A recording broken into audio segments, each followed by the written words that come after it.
Hi friends, welcome to my channel. ఈరోజు పుట్టినరోజు సందర్భంగా నేను గుడికి వచ్చాను. ఈ గుడి పేరు శనీశ్వరాలయం. ఈ శనీశ్వరాలయంలో శనీశ్వరుడు, జ్యేష్ఠాదేవి కొలువై ఉన్నారు. నాకు తెలిసి ఈ శనీశ్వరాలయాలు ప్రతి ఊర్లో ఉండవు అనుకుంటా, చాలా తక్కువే ఉన్నాయి గుడులు. మా ఊర్లో కూడా రీసెంట్లీ అండి ఒక 4-5 ఇయర్స్ అయ్యి ఉంటుంది కట్టించి. చూసారా, స్వామివారిని విగ్రహం చాలా పెద్దగా ఉంది కదా. ఇక్కడ ఆయనకి నువ్వులు వడ్డిస్తాము, అలాగే నువ్వులాభిషేకం చేస్తాము. ఆ తర్వాత వెనకనే శివాలయం ఉందన్నమాట. సో ఆ శివాలయం చుట్టూ మా వారు నేను 3 ప్రదర్శనలు చేసుకున్నాము. ఈ శివాలయం గురించి మీకు ఒక విషయం చెప్పాలి.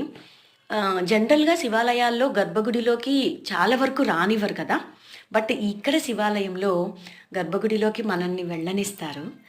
అంతేకాదు మన చేత పాలాభిషేకం, ఇంకా నీరాభిషేకం, నారీకేళ అభిషేకాలు, పుష్పాభిషేకాలు అన్నీ చూస్తున్నారు కదా. మేమిద్దరం కలిసి మొదట పాలాభిషేకం చేశాము, ఆ తర్వాత మళ్ళీ నీరుతో శుభ్రంగా స్వామికి అభిషేకం చేశాము. ఫైనల్గా వచ్చేసి నారీకేళంతో కొట్టేసి ఆ కొబ్బరి నీళ్ళతో కూడా అభిషేకం చేసుకున్నాము. మంచిగా ఇలా మన చేత పూజ చేయిస్తే మనకి చాలా సంతోషంగా ఉంటుంది కదా. అందుకే ఈ గుడికి నేను మోస్ట్లీ శనివారాలు వస్తాను. శనీశ్వరుని దర్శించుకొని అలాగే శివయ్యని దర్శించుకుంటా.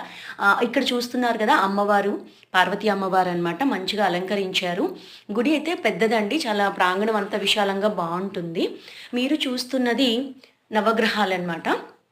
సో ఈ నవగ్రహాల చుట్టూ కూడా ఒక 9 ప్రదర్శనలు చేస్తే మంచిది అంటారు కదా. సో అలా ప్రదర్శనలు చేసుకున్నాము, దర్శించుకొని ఫైనల్లీ కొబ్బరికాయ కొట్టేసుకొని హ్యాపీగా అక్కడే కూర్చొని ఆ ప్రసాదం కూడా స్వీకరించడం జరిగింది. నాకు సంతోషంగా ఉంది. నా ఛానల్ని సపోర్ట్ చేయండి. మీ అందరికీ కూడా మరొక్కసారి కృతజ్ఞతలు, ధన్యవాదాలు చెప్తున్నాను.